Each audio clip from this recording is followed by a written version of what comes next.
Hello and welcome to সহজ competitive. আজকে আমরা চলে এসেছি এসএসসি জিডির পিআইকিউ সেট 4 নিয়ে। আগে আমরা 3টে সেট করে নিয়েছি, তোমরা চ্যানেলে গিয়ে ভিডিওগুলো দেখো। আজকে আমাদের সেট 4, চলো ক্লাসটি শুরু করা যাক। দেখো প্রথম প্রশ্ন কি আছে না, ইউরিয়ায় কোন কোন মৌল থাকে? Option A carbon, hydrogen, nitrogen, নাকি শুধু কার্বন এবং নাইট্রোজেন, নাকি শুধু হাইড্রোজেন এবং নাইট্রোজেন, নাকি কার্বন, হাইড্রোজেন, অক্সিজেন এবং নাইট্রোজেন সবগুলি। উত্তর কী হবে? উত্তর হবে অপশান ডি, কার্বনও থাকে, হাইড্রোজেনও থাকে, অক্সিজেনও থাকে এবং নাইট্রোজেনও থাকে। এখান থেকে কিছু গুরুত্বপূর্ণ ফ্যাক্ট দেখো। হাইড্রোজেনের সংকেত হলো এইচ। হাইড্রোজেনকে বলা হয় সবচেয়ে হালকা মৌল। তোমাদের প্রশ্ন আসে সবচেয়ে হালকা মৌলের নাম কি? হাইড্রোজেন। অক্সিজেনের সংকেত ও। অক্সিজেন আমাদের শ্বাস প্রশ্বাসের জন্য অপরিহার্য। তোমাদের প্রশ্ন আসে যে বায়ুতে কত শতাংশ অক্সিজেন বর্তমান? না বায়ুতে 21% অক্সিজেন বর্তমান। আর একটা প্রশ্ন আসে যে বায়ুতে কত শতাংশ নাইট্রোজেন বর্তমান? না বায়ুতে 78% নাইট্রোজেন বর্তমান। নেক্সট তোমাদের প্রশ্ন আসে যে হিমোগ্লোবিনে কোন মৌল থাকে? না হিমোগ্লোবিনে লোহা থাকে, যার সংকেত হলো এফি। তোমাদের আরও প্রশ্ন আসবে যে সবথেকে ভালো বিদ্যুৎ পরিবাহী কোনটি? না সবথেকে ভালো বিদ্যুৎ পরিবাহী হলো তামা। কিন্তু তামার থেকেও একটা ভালো বিদ্যুৎ পরিবাহী আছে, যার নাম হলো কি? যার নাম হলো আমাদের এই যে সিলভার, যেটাকে বলা হয় রূপা। ওকে, তো রূপা কিন্তু সবচেয়ে ভালো বিদ্যুৎ পরিবাহী, কিন্তু রূপা হচ্ছে প্রচুর কস্টলি, এই জন্য কিন্তু রূপাকে আমরা ব্যবহার করতে পারি না। তামার থেকে রূপা কিন্তু অনেক ভালো। নেক্সট হচ্ছে অ্যালুমিনিয়াম, যার সংকেত হচ্ছে এল। অ্যালুমিনিয়াম প্রচুর হালকা এবং এখানে জং ধরে না, এই জন্য অ্যালুমিনিয়ামকে এরোপ্লেনে ব্যবহার করা হয়। এবং অ্যালুমিনিয়াম অন্য কোনো অ্যাসিডের সাথে বা ধাতুর সাথে বিক্রিয়া করে না, এই জন্যও কিন্তু এরোপ্লেনে ব্যবহার করা হয়। নেক্সট আছে তোমাদের সোনা। দেখো সোনা কিন্তু কি লেখা আছে? সবচেয়ে নমনীয় ধাতু। নমনীয় মানে কি? নমনীয় হচ্ছে খুব তাড়াতাড়ি সেটাকে পাতে পরিণত করা যায়, এই জন্য সোনাকে বলা হয় খুব নমনীয় ধাতু। নেক্সট আছে তোমাদের পারদ, যার সংকেত হলো Hg। পারদকে বলা হয় একমাত্র তরল ধাতু। প্রত্যেকটি ধাতুই কিন্তু কি হয়? প্রত্যেকটি ধাতুই হয় কঠিন, কিন্তু পারদ হচ্ছে একমাত্র ধাতু যেটি হলো কি সাধারণ রুম টেম্পারেচারে, যেটি হলো তরল। এখানে আরও একটি প্রশ্ন আসে যে একমাত্র তরল ও ধাতু, এটার উত্তর কি হয়? এটার উত্তর হয় ব্রোমিন। এটাও কিন্তু তোমরা জেনে রাখবে, একমাত্র তরল ও ধাতু, যেটার উত্তর কি হয়? ব্রোমিন। নেক্সট প্রশ্ন 2 নম্বর, গালফ স্ট্রিম কোন মহাসাগরে প্রবাহিত হয়? তো উত্তর দেখতে পারো অপশান এ দক্ষিণ মহাসাগর, প্রশান্ত মহাসাগর, ভারত মহাসাগর, আটলান্টিক মহাসাগর। উত্তর কী হবে? উত্তর অবশ্যই আমাদের উত্তর ডি, আটলান্টিক মহাসাগর। এরপরে আমরা আমাদের যে 5টা বড় বড় মহাসাগর আছে, সেই মহাসাগরগুলো নিয়ে আমরা কিছু গুরুত্বপূর্ণ ফ্যাক্ট জানবো। দেখো এটা আমরা সবাই জানি যে পৃথিবীর প্রায় 71% হলো জল দিয়ে আচ্ছাদিত। আচ্ছা, প্রথমে আমাদের যেটা সবথেকে বড় মহাসাগর, তার নাম হচ্ছে প্রশান্ত মহাসাগর, সবথেকে বড় এবং সবথেকে গভীর মহাসাগর। আর আমাদের পৃথিবীর সবথেকে গভীরতম স্থান, যেটার নাম কি? Mariana trench. এই মারিয়ানা ট্রেঞ্চটাও কিন্তু প্রশান্ত মহাসাগরে অবস্থিত। এটা তোমাদের প্রশ্ন আসে, এই মারিয়ানা ট্রেঞ্চটা কোথায় অবস্থিত? প্রশান্ত মহাসাগরে। নেক্সট হচ্ছে আমাদের দ্বিতীয় বৃহত্তম হচ্ছে আটলান্টিক মহাসাগর। এই আটলান্টিক মহাসাগরের আকৃতিটা হয় এস আকৃতির। ওকে, এই আটলান্টিক মহাসাগর হচ্ছে দ্বিতীয় বৃহত্তম। নেক্সট আমাদের আছে ভারত মহাসাগর। তোমরা সবাই জানো আমাদের এই যে ধরো ইন্ডিয়া, এই ইন্ডিয়ার নিচে এখানে আছে ভারত মহাসাগর। তো এই ভারত মহাসাগর হলো একমাত্র মহাসাগর যার নাম হয়েছে একটা দেশের নামকরণ থেকে। ওকে, এই ভারত মহাসাগর হচ্ছে তৃতীয় বৃহত্তম মহাসাগর। আর এই যে বলে দিলাম ভারত মহাসাগর হলো একমাত্র মহাসাগর যার নাম একটি দেশের নামে হয়েছে। নেক্সট হচ্ছে আমাদের দক্ষিণ মহাসাগর বা সাউদার্ন ওশিয়ান। এটা আন্টার্কটিককে ঘিরে রয়েছে এই দক্ষিণ মহাসাগরটা। নেক্সট হচ্ছে আমাদের আর্কটিক মহাসাগর, যেটাকে বলা হয় আর্কটিক ওশিয়ান। এটা সবথেকে ছোট এবং অগভীর, এখানে কিন্তু খুব গভীর নয়, আর এটা প্রায় বরফে ঢাকা থাকে। এরপর আমরা জানবো এই যে স্ট্রিমগুলো আছে, এই স্ট্রিমগুলো কোনটা শীতল আর কোনটা গরম। ওকে, দেখো গালফ স্ট্রিম, যেটা আমাদের প্রশ্নে ছিল, গালফ স্ট্রিম কিন্তু উষ্ণ। এটা আটলান্টিক মহাসাগরে প্রবাহিত হয়, উষ্ণ মানে হচ্ছে এটা খুব গরম। নেক্সট হচ্ছে লেব্রাডর স্ট্রেইট, লেব্রাডর কিন্তু শীতল। জোয়ার ভাটা, দেখো এটা তোমাদের প্রশ্ন আছে যে জোয়ার ভাটা কিসের জন্য হয়? না চাঁদ এবং সূর্যের আকর্ষণের জন্য জোয়ার ভাটা হয়। আচ্ছা, এরপরে তোমাদের একটা প্রশ্ন আছে যে এই যে সমুদ্রের লবণাক্ত, এই সমুদ্রের লবণাক্তের একক কি? এটা মনে রাখবে পিপিটি, এটা বলা হয় পার্টস পার থাউজেন্ড। চলো পরবর্তী প্রশ্ন 3, বাসন্তীলক্ষ্মী নরসিংহাচারী কোন 2 নৃত্যে পারদর্শী ছিলেন? Option A Sattriya Mohiniyattam, Manipuri Chhau, Bharatanatyam, Kuchipudi, Kathak, Odissi. তো কি হবে? তোমরা উত্তরটা বলো। তো এখানে উত্তর হবে অপশান সি ভারতনাট্যম এবং কুচিপুড়ি। এই দুটো নৃত্যে কিন্তু বসন্তলক্ষ্মী নরসিংহাচারী কী ছিলেন? পারদর্শী ছিলেন। ভারতনাট্যম কোন রাজ্যের? ভারতনাট্যম হলো তামিলনাড়ু। কুচিপুড়ি কোন রাজ্যের? কুচিপুড়ি হলো অন্ধ্রপ্রদেশের। এরপর আমরা এখান থেকে কিছু গুরুত্বপূর্ণ ফ্যাক্টস জেনে নেব। দেখো, রুক্মিণী দেবী অরুণদালে তিনি কিন্তু যুক্ত ছিলেন ভারতনাট্যম সাথে, যেটা ছিল কোন রাজ্যের? তামিলনাড়ু। বিরজু মহারাজ কোন নৃত্যের সাথে যুক্ত ছিলেন? কত্থক নৃত্য। এটা কোন রাজ্যের থেকে? এটা ছিল উত্তরপ্রদেশ। নেক্সট হচ্ছে কেলুচরণ মহাপাত্র, এটা কিন্তু প্রচুর পরীক্ষায় আসে, VVI, কেলুচরণ মহাপাত্র। এই কেলুচরণ মহাপাত্র কোন নৃত্যের সাথে যুক্ত ছিলেন? উড়িষ্যার সাথে। নেক্সট হচ্ছে ভেম্পাতি চিন্না সত্যম, কোন নৃত্যের সাথে? কুচিপুড়ি। এই কুচিপুড়িটা কোথাকার? এটা হচ্ছে অন্ধ্রপ্রদেশ। নেক্সট হচ্ছে গুরু বিপিন সিং, গুরু বিপিন সিং কোন নৃত্যের সাথে যুক্ত? মণিপুরি। এটা কোন রাজ্যের? মণিপুর। এটা বুঝতে পারছো নাম অনুসারে হয়েছে। নেক্সট হচ্ছে কালামান্ডালাম গোপী, কোন নৃত্যের সাথে? কথাকলি। কালামান্ডালাম গোপী এটা অনেক পরীক্ষায় এসেছে, এটা এসএসসি জিডিতেও এসেছে। তো কথাকলির সাথে যুক্ত। কথাকলি কোন রাজ্যের? কথাকলি হলো আমাদের কেরালা রাজ্যের। কেরালা রাজ্যের দুটো আছে, একটা হচ্ছে কথাকলি আর একটা হচ্ছে মোহিনীয়াট্টম।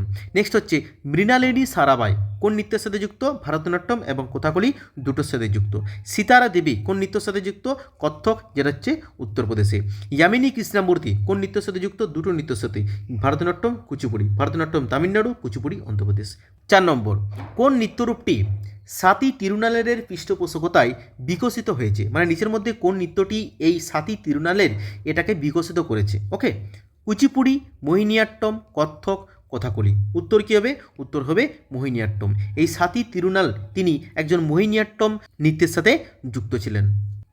কোশ্চেন 5, 1976 সালের 42তম সংশোধনীতে কতগুলি নির্দেশমূলক নীতি যোগ করা হয়েছিল? তোমরা সবাই জানো যে নির্দেশমূলক নীতি বা যেটাকে বলা হয় ডিপিএসপি, এগুলো আমাদের সংবিধানের কততম অনুচ্ছেদে বলা আছে? অনুচ্ছেদ 36 থেকে 51 পর্যন্ত এই নির্দেশমূলক নীতি বা ডিপিএসপি বলা আছে। তো বলেছে 1976 সালে যে 42তম সংবিধান সংশোধনী করা হয়েছিল সেইখানে কতগুলি ডিপিএসপি বা নির্দেশমূলক নীতি যোগ করা হয়েছিল? 6টি না 7টি না 2টি না 4টি? উত্তর কী হবে? উত্তর হবে 4টি। কী কী দেখো আমি বলে দিচ্ছি। আর্টিকেল 39, নেক্সট হচ্ছে আর্টিকেল 39A, নেক্সট হচ্ছে আর্টিকেল 43A, নেক্সট হচ্ছে আর্টিকেল 43B। ওকে, নেক্সট প্রশ্ন যাওয়ার আগে আমরা কিছু গুরুত্বপূর্ণ সংবিধান সংশোধনী জেনে নিই। দেখো, প্রথম সংবিধান সংশোধনী তোমাদের প্রশ্নই এসেছিল যে প্রথম সংবিধান সংশোধনী কত সালে করা হয়েছিল? না 1951 সালে। আর প্রথম সংবিধান সংশোধনীতে কী বলা হয়েছিল? না মৌলিক অধিকারের সীমাবদ্ধতা সেখানে বলা হয়েছিল, আর সেইখানে একটা নতুন শিডিউল যোগ করেছিল, সেটা হচ্ছে 9th শিডিউল। আমাদের সংবিধান যখন কার্যকরী হয়েছিল তখন কতগুলো শিডিউল ছিল বা তপশিলি ছিল? 8টি। তারপরে প্রথম সংবিধান সংশোধনীর দ্বারা একটি নতুন তপশিলি যোগ করা হলো, সেটা হচ্ছে 9তম তপশিলি। এই তপশিলিতে কী নিয়ে বলা আছে? এই 9তম তপশিলিতে এখানে বলা আছে ভূমি সংস্কার আইন নিয়ে, এখানে বলা আছে ভূমি সংস্কার আইন নিয়ে। তারপর এসেছিল 7তম তপশিলি, এটা গুরুত্বপূর্ণ, তার আগেও এসেছিলো মাঝে অনেকগুলো, সেগুলো গুরুত্বপূর্ণ নয়। 7তম তপশিলি 1956 সালে এসেছিলো, এটা কি নিয়ে? রাজ্য পুনর্গঠন। রাজ্য পুনর্গঠন মানে হচ্ছে এই সময়তে ভাষার ভিত্তিতে অনেক রাজ্য গঠিত হয়েছিল। তো এটা প্রশ্ন আসে যে ভাষার ভিত্তিতে গঠিত হওয়া প্রথম রাজ্যের নাম কি? এটা হলো অন্ধ্রপ্রদেশ। ওকে, নেক্সট 42তম সংশোধনী VVI 1976 সালে এসেছিলো, এটা অনেক গুরুত্বপূর্ণ। দুটো সংবিধান সংশোধনী সবথেকে বেশি গুরুত্বপূর্ণ, একটা হচ্ছে 42তম আর একটা হচ্ছে 44th 1978। এই দুটো কিন্তু খুবই গুরুত্বপূর্ণ। তো 42তম সংশোধনীতে কী বলা হয়েছিল? 42তম সংশোধনীকে বলা হয়েছিল মিনি কনস্টিটিউশন। কেন? তার কারণ হচ্ছে 42তম সংশোধনীতে এত কিছুই পরিবর্তন করা হয়েছিল, যার জন্য এই 42তম সংশোধনীটিকেই একটি মিনি কনস্টিটিউশনের আখ্যা দেওয়া হয়েছিল। এই 42তম সংশোধনীতে যেটা সবথেকে গুরুত্বপূর্ণ সেটা হলো যে এইখানে আমাদের যে প্রস্তাবনা ছিল সেই প্রস্তাবনায় 4টি নতুন শব্দ অ্যাড করেছিল, 4টি নয় 3টি। কী কী? সোশ্যালিস্ট, যেটাকে আমরা বাংলাতে বলা হয় সমাজতান্ত্রিক, সেকুলার বা ধর্মনিরপেক্ষ, ইন্টিগ্রিটি বা অখণ্ডতা, এইগুলো আমাদের প্রস্তাবনায় যোগ করেছিল। ওকে, কোশ্চেন 6, PM সূর্যঘর মুফত বিদ্যুৎ যোজনা কবে চালু হয়? মার্চ 2024, অক্টোবর 2024, নভেম্বর 2024, ফেব্রুয়ারি 2024। তো এই যে স্কিমটা আছে, এই স্কিমটা কত সালে শুরু হয়েছিল? না এটা শুরু হয়েছিল ফেব্রুয়ারি 2024 সালে। এটা শুরু হয়েছিল 13ই ফেব্রুয়ারি 2024 সালে। ওকে, এখানে বলা হয়েছিল যে 300 ইউনিট পার মান্থ ফ্রিতে দেওয়া হবে কাদেরকে? যারা তাদের বাড়ির ছাদে সোলার প্যানেল লাগাবে। ওকে, প্রশ্ন 7, চন্দ্রগুপ্ত মৌর্যের দরবারে কোন গ্রিক দূত বিবরণ লিখেছিলেন? মানে প্রশ্ন করেছে যে চন্দ্রগুপ্ত মৌর্যের দরবারে নিচের মধ্যে কোন গ্রিক দূত এসেছিলেন? মেগাস্থিনিস নাকি প্লিনি দ্য এল্ডার নাকি টলেমি নাকি হেরোডেটাস? তোমরা এটা দেখলেই বুঝতে পারছো এটা উত্তর হবে মেগাস্থিনিস। মেগাস্থিনিস এসেছিলেন কোথায়? চন্দ্রগুপ্ত মৌর্যের দরবারে। এখান থেকে কিছু গুরুত্বপূর্ণ তথ্য। মেগাস্থিনিস এসেছিলেন চন্দ্রগুপ্ত মৌর্যের দরবারে। মেগাস্থিনিস যে বইটি লিখেছিলেন সেটি হলো ইন্ডিকা। তারপরে ফাহিয়েন কার সময় এসেছিলেন? চন্দ্রগুপ্ত বা দ্বিতীয় চন্দ্রগুপ্তের সময়। ফাহিয়েনের বইয়ের লেখার নাম কি? ফাহিন যে বইটি লিখেছিলেন সেটি বৌদ্ধ ধর্মের বিবরণ নিয়ে ছিল। ওকে, নেক্সট হচ্ছে হিউয়েন সাং কখন এসেছিলেন? না হর্ষবর্ধনের সময় এসেছিলেন। হিউয়েন সাং ভারত সম্পর্কে বিস্তারিত তথ্য দিয়েছিলেন। তারপর এসেছিলেন ইবন বতুতা কার সময় এসেছিলেন? মোহাম্মদ বিন তুগলকের সময়। আর ইবন বতুতা যে বইটি লিখেছিলেন সেই বইটির নাম কি? রিহালা। তারপরে মার্কো পোলো কার সময় এসেছিলেন? দক্ষিণ ভারতে পাণ্ড্য রাজ্যে এসেছিলেন। ঠিক আছে, তোমাদের প্রশ্ন আসবে যে নিচের মধ্যে কোন বিদেশি পাণ্ড্য রাজ্যে দূত হিসাবে এসেছিলেন? উত্তর কি? Marco polo. নেক্সট হচ্ছে আল বিরুনি কার সময় এসেছিলেন? মাহমুদ গজনির সময় এসেছিলেন। আর তার লেখা বইয়ের নাম কি? কিতাবুল হিন্দ। পরবর্তী প্রশ্ন 8, ধনুক, তীর ইত্যাদি কোন খেলার সরঞ্জাম? মানে ধনুক আর তীর কোন খেলার সাথে যুক্ত? Fencing, shooting, bobsleigh, তীরন্দাজি।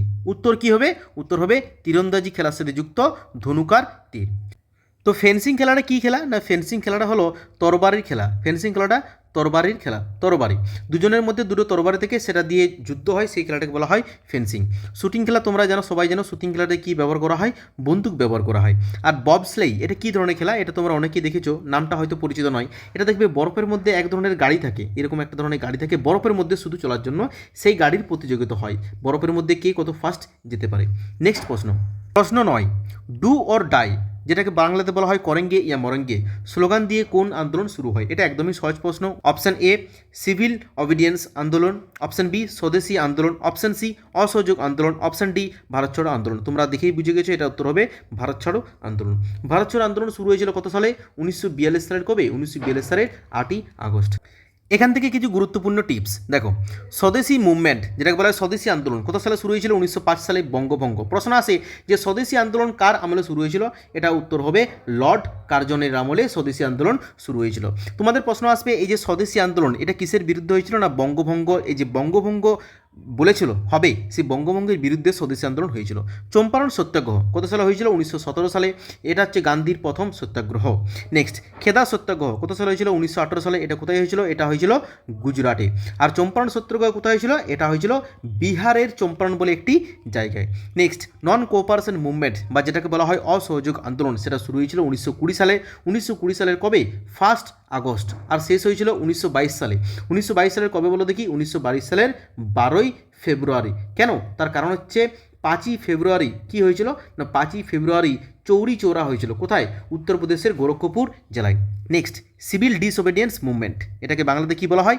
আইন অমান্য আন্দোলন কবে শুরু হয়েছিল? 1930 সালে শুরু হয়েছিল। নেক্সট ডান্ডি মার্চ এটাই সিভিল ডিসওবিডিয়েন্স মুভমেন্ট, একটাই নাম। কুইট ইন্ডিয়া মুভমেন্ট যেটার বাংলা নাম হলো ভারত ছাড়ো আন্দোলন শুরু হয়েছিল 1942 সালে। পরবর্তী প্রশ্ন 10, ভারতের কোন সংস্থা রাজ্যের নাম পরিবর্তন করতে পারে? গভর্নর নাকি সংসদ নাকি প্রধান বিচারপতি নাকি মন্ত্রিসভা? উত্তর কী হবে?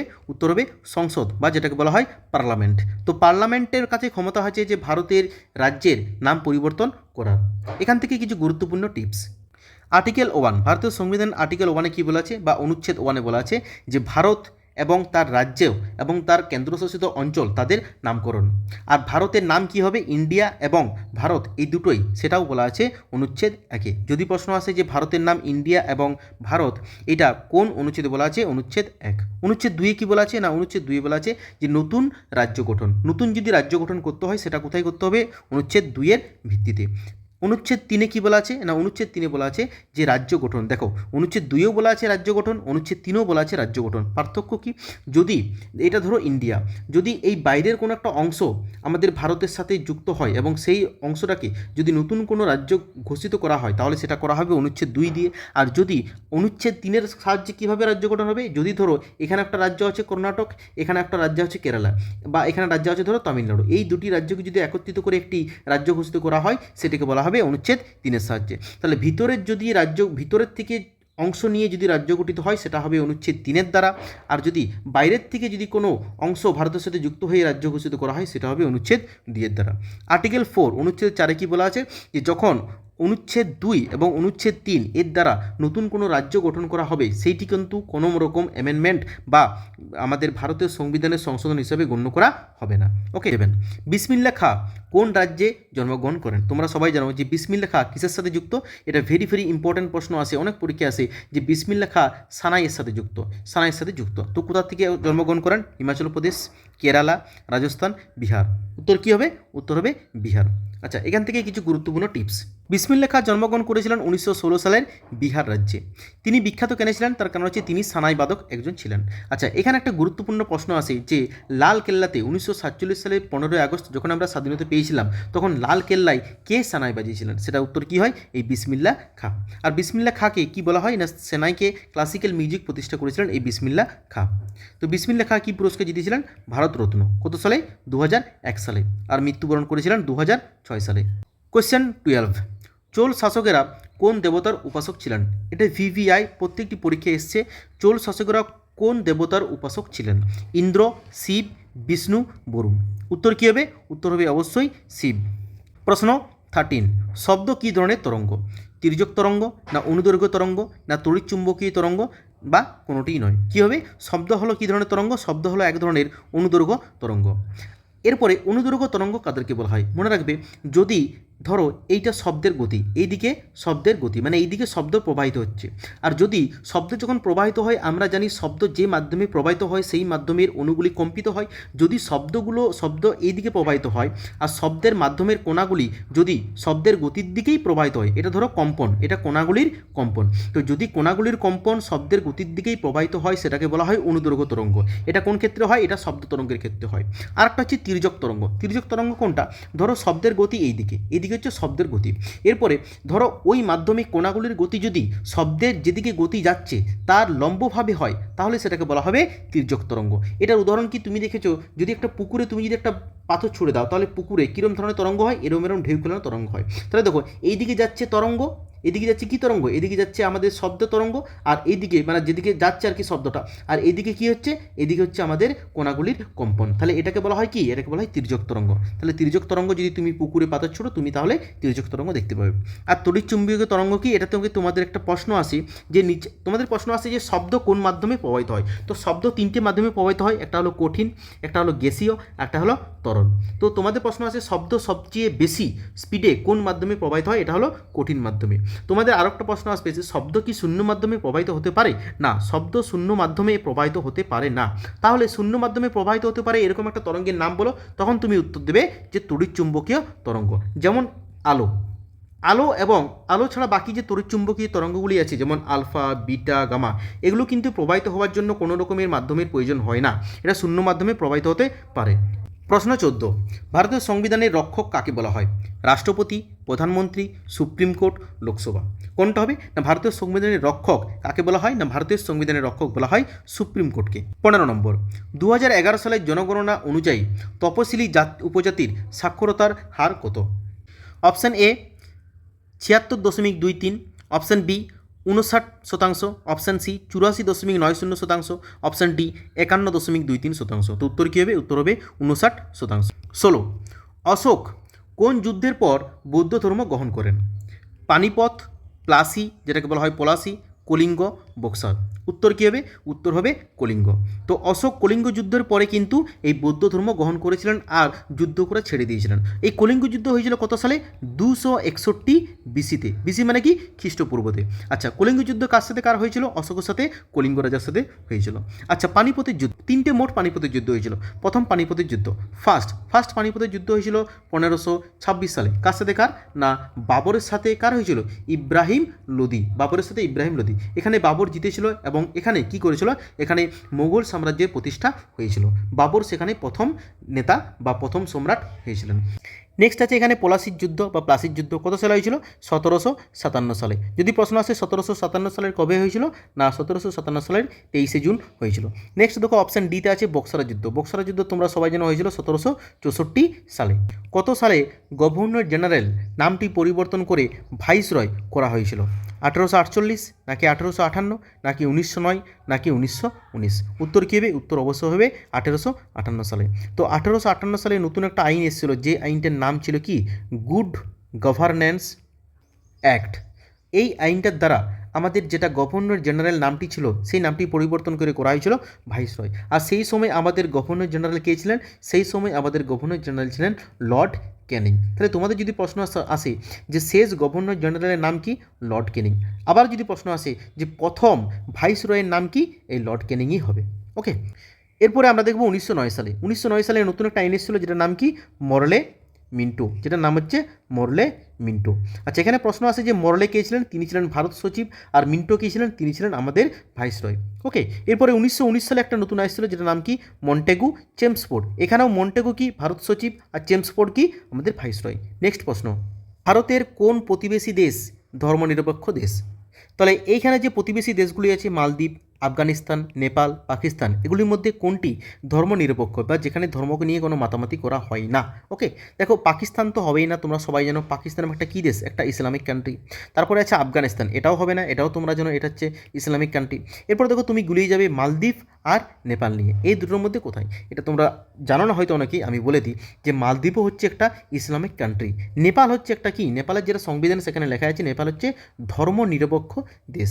ওকে, 19, আধুনিক অর্থনীতিতে পরিষেবা খাতের গুরুত্ব কী? পরিষেবা খাত মানে কি? পরিষেবা খাত মানে হচ্ছে সার্ভিস সেক্টর। পরিষেবা খাত মানে হচ্ছে সার্ভিস সেক্টর, মানে ধরো কোনগুলো? ধরো ব্যাংক, বা তুমি বলতে পারো আইটি সেক্টর বা মোবাইল, এইসব জিনিসগুলো বলা হয় সার্ভিস সেক্টর বা পরিষেবা খাত। বলছে আধুনিক অর্থনীতিতে এই সার্ভিস সেক্টরের গুরুত্ব কী?